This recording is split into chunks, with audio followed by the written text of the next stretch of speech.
Armed soldiers on the move in Bogota, patrolling crime hotspots in the city, checking identities and frisking passers-by freely. The deployment of hundreds of soldiers in Colombia's main cities followed an appeal from Mayor Claudia Lopez to the national government.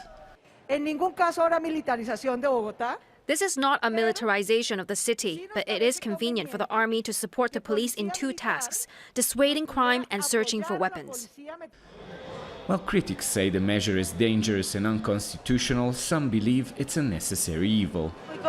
It's a difficult situation. There is lots of theft, a lack of security, so I think it's good.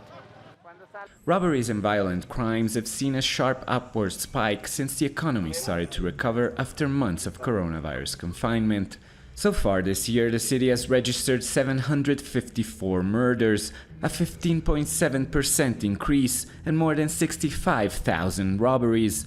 But what worries the most authorities is the level of violence. 15-year-old Laura Morales was shot in the legs at close range by a thief despite giving up her phone.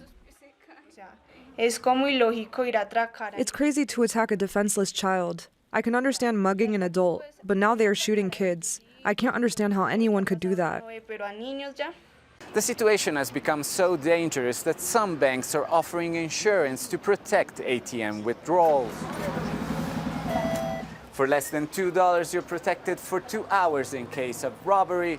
It covers the money, but also violent death.